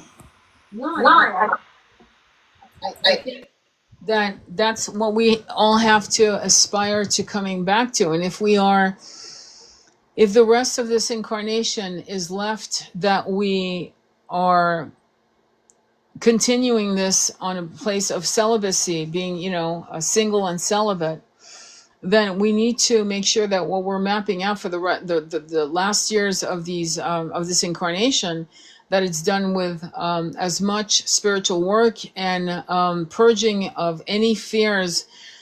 As I told a client, how you die is more important than anything, than how you were born. It's more important than anything. And so to give yourself and make sure that you put yourself in a situation where you have all of your spiritual affairs in order, to make sure that nothing corrupt remains in your chakras, so that when you drop your body, you can be a frequency match to the divine template of true love in your next incarnation. In other words, you are building a foundation, a blueprint for what's to come. And so that's important. But in terms of, again, everything's, it's almost like you're not a cool kid if you like tantric sex. And they've even bastardized tantric sex, through hedonistic, retreats. Hedonistic retreats where they call it tantra. Find your tantrika, find your tantric closeness to your partner, and this and that and the other and all this. Again, more bullshit. You'd be surprised. I've been interviewed. Well, I'm not going to go there. Let me just back up. I have known people who sell tantric classes who actually are atheists. Why is that problematic? Because they don't have a spiritual compass. Why is that problematic? Because they don't care what you do. There are no holds barred. You can do whatever the fuck you want. And even if it could be damaging to you. Does that make sense? I mean, I don't know if I answered you. I probably didn't answer the question, but does that make sense? Complete sense, because tantra, right, and tantric sex is about connection. All right. Mm-hmm. Yes, connection with your lover, but also connection with source energy, with the divine, with divine wisdom. And it's not really compatible with an atheist philosophy. Mm-hmm. So it has very much been corrupted. And again, you'll hear people, saying really bizarre things about tantric sex, and clearly they've never experienced it. But you're right. It's almost as if the whole thing that we're seeing in the 21st century is that natural isn't good enough. Right? How many girls on social media do you see who've clearly had whose face is full of silicone? Okay, because that is the look. In the same way that natural tantric sex, you don't need toys, you don't need gimmicks, you don't need anything else except the desire, right, to create a beautiful connection okay, with your beloved, and accepting that as a sacred act within that relationship. And this is what is missing, right? So on one hand, we still have very, well, not we, but society still has very conservative outward views about sex. And on the other hand, you have popular books like 50 Shades of Grey. I have to admit, I read the first few chapters and I was so disgusted that I couldn't read any more. And you know how I am with books. I devour them, okay? So we have massive cognitive dissonance when it comes to concepts of sex. You have so many lives, okay? And I've seen lives on TikTok. I haven't joined them. I've scrolled past them, but they'll have like 500-600 people, right, in the live, entitled "Does a woman's body count matter?" Right? Not does a man's body count matter? Does a human's body count matter? In other words, but they're not talking about it from that perspective. They're talking about it from a value judgment perspective. They're not talking about it in the using the concepts of energy exchange and harm to the root chakra and whether or not the sex was truly consensual, whether or not the sex was enjoyable, how that person was feeling, right, when they consented to casual sex, for example. All of the things that are going to have an energetic effect and potentially a long-lasting energetic effect on the root chakra, but also on the heart chakra, also on the psyche. This is the cognitive dissonance we have. So on one hand, these deeply conservative views about sex, right, and saying nudity, okay. So you're not even allowed to show tarot cards that have a nipple on them on TikTok. It's fucking ridiculous, right? You have women being stared at in public and scowled at, okay, and censored for breastfeeding their child in public. Yet we have a corn epidemic at present, and all sorts of deviant shit happening in the spiritual community and outside. Now, how do we cut through this cognitive dissonance? How about we just say, okay, so we've incarnated into these beautiful human bodies that are capable of so much pleasure, because not all the bodies we incarnate into will be capable of that kind of pleasure. But we are, and we have the ability to love, and we have the ability to feel, and we have the ability to receive pleasure and give pleasure. So how about we all just accept that we are in these bodies, right? But we are sovereign over those bodies. And what happens to those bodies should be our decision. Okay, not society's decision, not someone else's decision, not somebody coercing us. And if people want to do whatever sexual practice they want, that's okay, that's their business. But it has to be consensual, it has to be agreed upon, and everybody has to be comfortable with it. But honestly, the level of cognitive dissonance baffles me about this. I agree. I want to read yourself if you don't mind. Okay.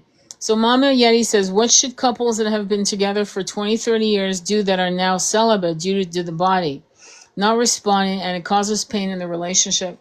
Well, this idea that one has to have the big bang is the problem. Intimacy is not sex sometimes. Intimacy is laying together on a blanket in nature and just being together. I used to prescribe, and I still do, by the way, to some of my clients to go out together on a big blanket in the sun and expose their root chakra, legs up, right? Holding hands if they wanted to, and get the sun for 15 minutes on the lingam and yoni for at least 15 minutes. Frankly, at least an hour. Some couples, I would say, you need to do it an hour. And they'd fall asleep in each other's arms. That's intimacy. It's not about kissing. It's not because to come back to that sensual place, that heated lustful feeling, may take years because the celibacy has created a concrete jungle, and you can't machete that shit out of the way. It's not like cutting through butter. So what you have to do is apply gentleness and intimacy of spooning and particularly in nature, particularly important because of the electromagnetic if you I'm going to call it a rife machine. I mean, planet Earth is a rife machine. It's a healing energetic frequency. 8 hertz, right? 7 to 8 hertz. And so if you lay down and do that, you might fall asleep with your beloved. You might actually, one of you or both might start sobbing. But putting that, especially for the masculine, putting his lingam out in the sun 15 minutes and it increases testosterone. This is known. This is known. Sun is healing, but we've been, oh my God, sunscreen. Oh my God. Oh my God. The sun is the biggest healer. Oxygen is the biggest healer. Oxygen outside, not in your house, obviously. And so that is the beginning. And if they won't do it with you, then you do it for yourself to ignite your root chakra back into action. Because when the root chakra is shut down, you will not create content, art, thought. You will not pursue your passions, creative passions, not sexual passions, creative passions. So the root chakra most often always needs to be ignited, kept alive. You've got to tend to that flame, very similar to a fire. You keep throwing logs into that fire to keep that flame burning. You have to, even if you're celibate, by the way, even if you're not actively sexually active. This is something I don't think people understand. What are your thoughts on that? Yeah, I completely agree, Tony. I think that intimacy intimacy can be so many things, right? It can be, lying in nature, reading poetry with your beloved. It can be sharing a joke, sharing time, right? It doesn't have to be about, as you said, the Big Bang. And chakra work is really, really important. If people are in a relationship and they've been celibate for 20 or 30 years, something has happened there.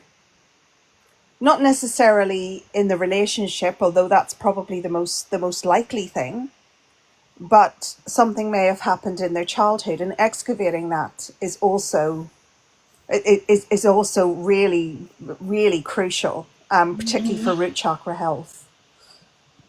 And the lack of intimacy, I think, in relationships where people misinterpret, intimacy equals sex. Well, it doesn't. Intimacy is time. Intimacy is understanding. Intimacy is in the moments that you share with your beloved and no one else. That is what true intimacy is. And the intimacy, sex without intimacy is just, I don't want to insult animals, but animalistic, right? But if you have intimacy with sex, that is the purest form, that is the purest expression of what the human body is capable of. And again, there's a lot of stuff talked about, sex dwindles and women don't want to have sex after menopause and all of this kind of stuff. We've been conditioned into that. We've been told that. There is absolutely no reason that women cannot have healthy intimacy with their partner into their 50s, 60s, 70s, or 80s. But we've been conditioned into that. Youth is beautiful, youth is, attractive and all of those things. But we now live in a society where youth is venerated over experience and wisdom. There's real beauty in experience and wisdom. And we need to normalize appreciating that. Yeah. Yeah. I mean, it's just common. And by the way, sex after 66 can be incredibly robust and incredibly powerful and actually more long lasting than sex in your 20s. I'm sorry, but people need to understand that, because there's an elegance to it. There's an understanding of savoring. I'm still in shock. I'm just going to say it. And yeah, I'm fucking bragging, because those were my parents. I was very lucky to have parents who used to laugh and tell me the story of the 7 days of the Golden Bear in the German part of Switzerland. And she was, I think, 23, and he was 37, 38, thereabouts. And they fell in love. And they spent, they used to joke about it all the time. They spent 7 days at an inn and not getting out of bed, but just to get more food, supply, wine, and water. And I don't know of that many, and with each other, not with a third party, not with polyamorous bullshit, each other. Right? And why aren't people doing this? And I have memories of doing that with my beloved, my eternal consort, and spending sometimes a whole bloody weekend in bed. We didn't go anywhere, and we were hikers and very much into nature and very much into activities, boxing, running, lifting weights, swimming. Okay, so we weren't lazy people. But at the time, I was like 51, 52, 53, he was 66, 67, 60, and on, okay, going up to his 70s. And robust, long lasting. And so, what the fuck is going on here? So, but I do understand that when the body changes, and because I've gone through a body change, mostly due to grief of losing people I love in the last 4 years. It's not a pity party here, it's to say the facts. But there's a point where you have to ask yourself, especially if you're in a union that's become celibate, what can we do to at least be intimate? And I remember after, and I'm sharing this is very personal to me, but I remember picking him up from the airport after we came back into union. And at the time, I think I was 57. And I think he was 70 or 71. And we got a blanket. I had a blanket. I always kept a big blanket in my car. And we went to a beach called El Capitan, which is going towards Malibu, Zuma Beach. And we were so fucking exhausted. We laid the blanket on the beach and fell asleep in each other's arms for hours. That's intimacy, my friends. Okay, and then of course we went to the motel. We got a motel, and we made love. But that was like beautiful. Not only did we fall asleep safely with people walking by us on the beach because the sun was setting, but that was an incredible, I mean, it's a cherished moment. I would say it was as potent and powerful as afterwards going to the hotel and making love. This is what I don't understand. Are people that disengaged? Has the literature of the world, like 50 Shades of of gray, damaged the collective consciousness of what sensuality, intimacy, and divine sexuality into? I mean, has it buried it alive? Is everyone lost their fucking minds? This is simple shit. You don't need a teacher for this shit. It should be instinctual. It should be part of you. And if you can't be sensual with your partner, then be sensual with yourself. Lay out nude in the sun. You know what I mean? Learn how to. I remember sitting in sacred circles with women who hadn't, pleasured themselves in like 7-10 years. And we talked about these things. And the next meeting was, oh my God, I did it. Oh my God. And how they were reconnecting with their divine high priestess energy. For example, what are your thoughts on that? Sensuality is so important.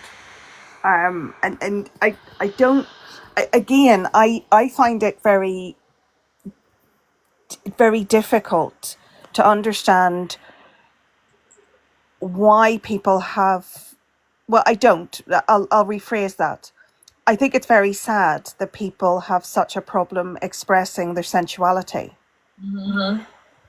And unfortunately, sensuality has been aligned with deviancy, right? Sensuality is not demure, is it, right? And again, it is the concerted effort to demonize and decimate the feminine, right? That our sensual energy is dangerous. Well, it's not dangerous. It's alluring. It's attractive. It places us in the energy of the high priestess, and therefore we become magnetic. So if that's what they're scared of, okay, which they probably are scared of that, and it is very sad. Again, it comes from the Abrahamic religions, right? That we shouldn't pleasure ourselves. There are very good reasons to pleasure yourself. Sex magic being one of them. Yep. Getting in touch with your body, understanding your body, right? Understanding what makes you feel good. Because let's face it, if you don't understand what makes you feel good, how are you going to direct a partner? Exactly. Right? So this sensuality is a creative energy, right? So your primal needs in your root chakra, the sensuality is very much in your sacral chakra, which is also your center for creativity, right? And whether that's creating art or creating a home space or creating a beautiful meal, right? Or being creative with your words, or making creative gifts. However you express your creativity, whether it's, how you dress, how you make yourself up, okay? And all of this will feed into and help to ignite your sensuality. Sensuality is nothing to be afraid of. Yeah. And I think people are kind of afraid of being too sensual. Well, I mean, I think it has a lot of parents. I think parents need to stop thinking that it's a good idea for your kids. And I don't mean inappropriate shit, okay? Let's not confuse. But if you have never seen your father run after your mother in the kitchen, grabbing her ass or whatever, if you've never seen your parents hugging each other and just enjoying the sunset, and they really are, and they are in love with you or love each other and are sexually active, if the idea of thinking of your parents sexually active makes you grossed out, then you need to fix yourself, because there's something wrong with you. And that is important, because if you can't see your parents as sexual beings, then you have a shaming issue inside of you. That doesn't mean you should want to see them. Apparently I need to say shit like that, because people will fucking misconstrue everything. It's to say every human being on this planet is sexual. And the problem with trauma is that some people are actually, very young people, from what I've seen with some of these clients, are completely lobotomized of the joy of sensuality with self. Forget a lover, with self. And that is scary to me. And so it starts with how you're raised. Because I bring up Isidore Psalm Isidore. And Psalm Isidore was in a cult where they were doing very inappropriate, and she was a kid. Inappropriate. She had to run away from home. I won't say more. I've said it in it's one of my lives that you can check out on the templates of the Divine Masculine. And she ended up taking her own life. Okay?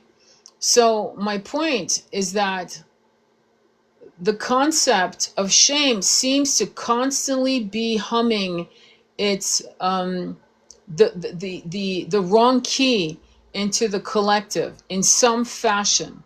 So what we're being asked to do with the Aubrey Marcus debacle with Valana and Alana is we're being asked to see the corrupted template that has been in force for at least 3,000 years, if not longer, and to also look at our own feelings about our own sensuality and sexuality, and how we were corrupted or shamed by, I guess, well-meaning knee-jerk parents, you know, and on, and to deconstruct it.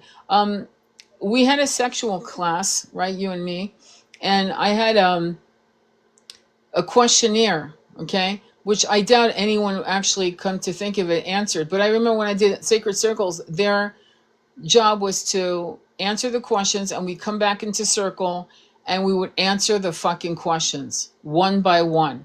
And they were benign, seemingly benign questions, but they really activated an aha moment on everyone who did it. And I think that's what needs to happen. We need to excavate our own sexual bullshit and our parents' bullshit, and then find out what was it that created such disharmony in ourselves about our innate ability and our right, our divine right. Do you think God, the creator, whatever you want to call it, would have given us all these bells and whistles in our root chakra if it wasn't to be used, but to be used well, to be used with great and loving intent, to be used not just for the greater good of yourself and the beloved, but for the collective?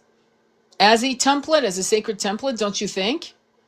And the fact that it was bastardized by dogmatic religions who beat the shit out of us for even thinking this way. Do you realize that 200-300 years ago, her, Andromeda, and I would have been dragged out of our houses and accused of witchcraft for just speaking this way?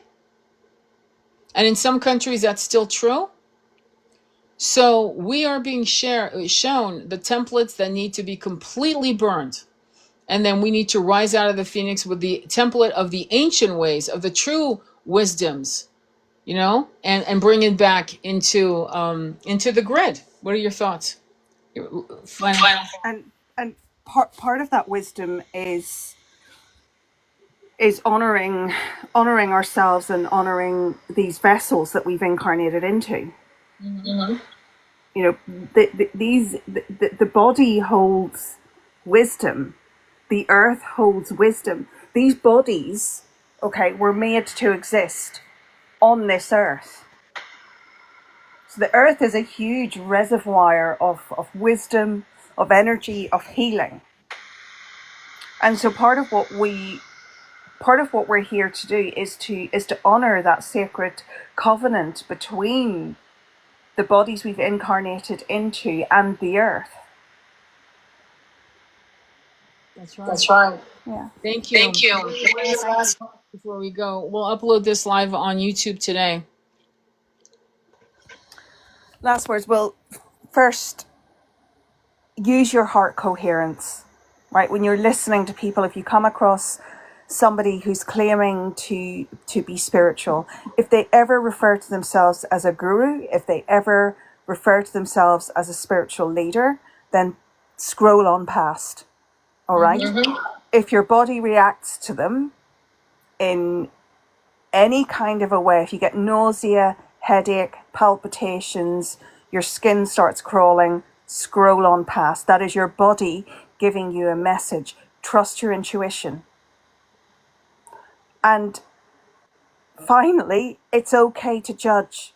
If you believe that someone is doing harm to the collective or to an individual, it's all right to judge that. It's not toxic to judge that.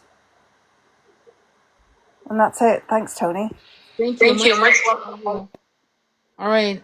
Sending you much love on your journey. I will upload this live. It will have the image of the beautiful high priestess in violet tunic on her horse. You'll see these themes that come up, and we'll go from there. Please comment on the YouTube channels. Please follow me on YouTube. Follow Andromeda Flame on her channel. She has a lot of beautiful content.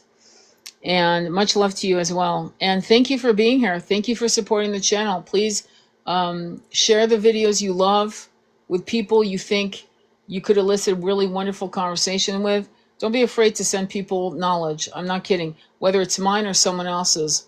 Okay? And tell them why you think this is important to share. I'm not just talking about my videos, obviously, or Andromeda's. I'm talking about other people's videos. Like, share and say something before you share it, you know, in some cases, especially if it's heavy. All right, take care. Namaste, be well.